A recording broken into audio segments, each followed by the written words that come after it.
Hi everyone, this is Yana Smakula and welcome back to my channel. Today I have several fall cards to share, all featuring pattern stamping of some sort. I have 3 cards and pattern stamping ideas to share, all using products from the brand new Hero Arts September My Monthly Hero Kit and also some of the add-on products. All of my cards today feature different ways to create patterns for cards or backgrounds for cards using both individual and background stamps, as well as both solid and outline stamps. Pattern stamping is one of my favorite things to do when it comes to stamping in general, so I hope you will find this video useful and inspiring, and will try some of these pattern stamping ideas yourself. I'm going to start by using several images from the Hero Arts My Monthly Hero September 2018 kit.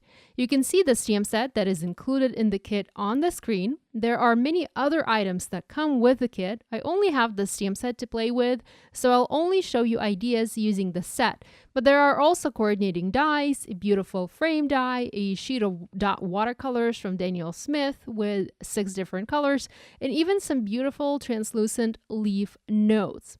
For my card and pattern idea number 1, I'm going to create a 1-layer card and have the sentiment be a part of the pattern.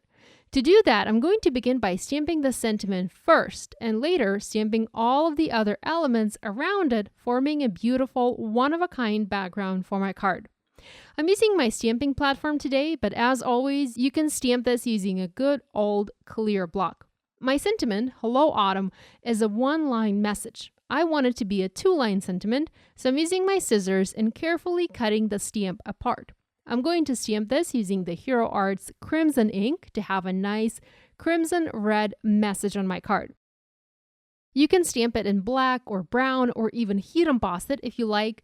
I wanted to do simple stamping here, no heat embossing, and I wanted to stamp it using a colored ink pad and not black.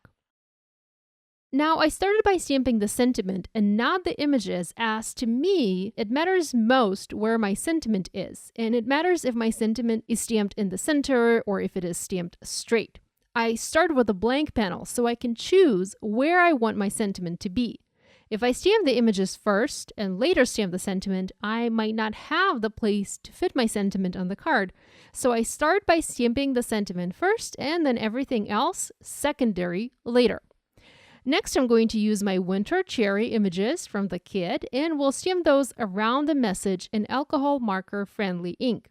These are outline images and I want to color them with my Copic markers, my alcohol markers. So I'm using alcohol marker friendly ink here to make sure the stamping is not going to bleed.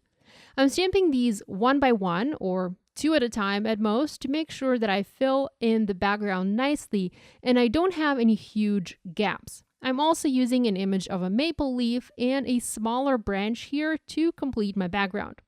At this point, the background looks a little bit odd, or rather the sentiment looks odd, as it is stamped in red and everything else is black. But once we add color to this card, everything is going to look seamless. Like I mentioned, I'm using my alcohol markers to color these images. There's a lot to color, so I'm just doing some simple and quick color application.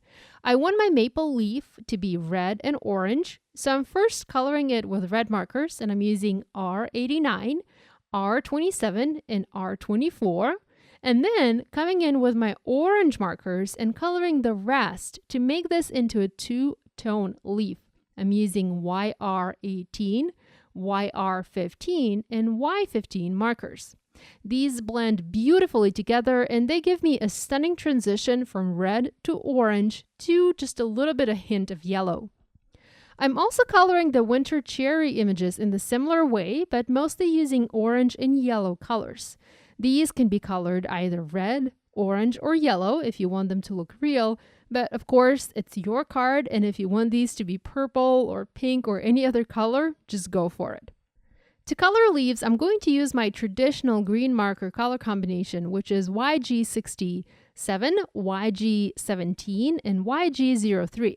But I'm also going to add some yellow to make the leaves warmer green and some orange to make them look as if they are beginning to turn brown. I'm using Y15 for the yellow marker and YR15 for the orange marker.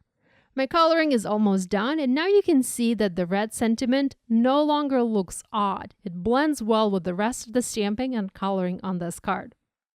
Once my coloring was done, I adhered my background onto an A2 card base, and I added a tiny gold glitter enamel heart from my stash. I kept this card very simple, one layer only. So this was pattern stamping idea number 1, where I used outline images and incorporated the sentiment into my background directly. For my card idea and pattern stamping idea number 2, I'm going to use the Textured Leaves stamp set and my Hero Arts ombre inks. I picked 6 colors of inks originally, but ended up using just 4. I personally love to use ombre ink pads with solid stamps as they always give me a ton of detail. For this pattern design, I decided to overlap images slightly to create the look of fallen leaves. I started by stamping each leaf image once using one ombre ink pad. I used ombre green first, next ombre autumn, ombre red, and finally ombre Serengeti. So 4 different leaf shapes, each stamped in one of the 4 different ombre ink colors. You can also stamp this using regular one-color ink pads, but I think that the ombre inks just add so much detail and so much interest to solid images, especially to these fall leaves. Autumn leaves are never one color. They always have some sort of color variation to them, and using ombre ink pads is the best and easiest, I think, way to show that color variation on paper. Once my background was finished, I adhered it onto an A2 card base. I made this one into a landscape card. I heat embossed "You Bring Color to My World" sentiment in white embossing powder onto black cardstock, and I foam mounted that onto the card. The sentiment, by the way, comes from this month's kit. So this was pattern stamping idea number 2, where I used solid images along with the ombre inks and overlapped my stamping. For my card and pattern idea number 3, I incorporated both a background stamp and individual stamps to create a unique, one-of-a-kind background for a card. First, I stamped and heat embossed patterned lanterns, bold prints background from Hero Arts. This is an add-on this month. And I heat embossed it in gold glitter embossing powder on craft cardstock. I'm really loving this embossing powder lately. Next, I used one of the leaf images from the Textured Leaves stamp set, and I stamped it using my Mini Misty directly onto my heat embossed background. Now, I made sure to double and even triple stamp it to get a perfect ink transfer. I was stamping over an uneven heat embossed surface, so it was important to use my Misty to be able to double stamp and fix imperfections. I also used my ombre ink pad once again to have a beautiful color transition from light to dark. I'm telling you guys, I never get tired of these ombre inks, and I think that they are a definite must-have if you enjoy using solid stamps. I also covered this with clear embossing powder, and I heat set it to get some additional shine. This ended up being a double layer of embossing powder in some places where the leaves overlapped the background, and the result looked just absolutely fantastic. I stamped a bunch of additional leaves on this background. I did use just one leaf image, but I stamped it multiple times, and I also clear heat embossed each impression. I used Autumn Greetings sentiment from the Autumn Moon stamp set that is an add-on this month. I heat embossed it in gold embossing powder, I trimmed it into a strip, and I foam mounted that onto the card. So this was pattern stamping idea number 3, where I combined background stamp with solid images to change up the look of my background. This was easy to do, and I look forward to trying this with my other background and solid stamps.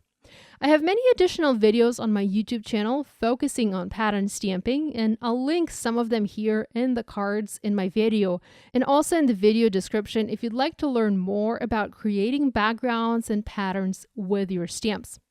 As a bonus, I have one more card idea to share using the Textured Leaves stamp set. You guys can tell this is my favorite set from this release. I clear heat embossed various leaf images on craft paper. I did not clean my stamps after stamping them in ombre ink, and I still had some colored ink residue on the stamps when I was stamping them in clear ink. This gave me an interesting look with just hints of color. The clear heat embossing always looks fantastic. It's like tone on tone, and you can never go wrong with that.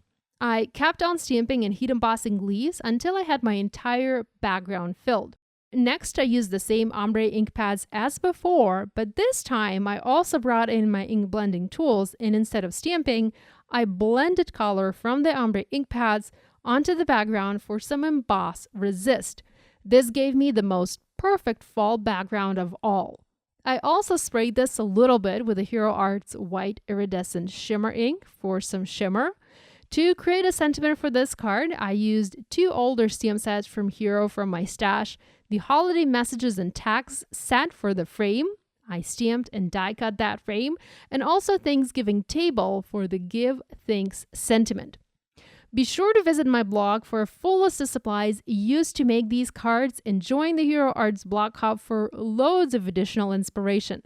Thank you so much for watching, guys. If you have questions, as always, leave them in the comment section below, and be sure to subscribe to my YouTube channel if you haven't yet done so. Check the bell icon on the homepage of my channel to be notified every time I share a new video or post on my community page.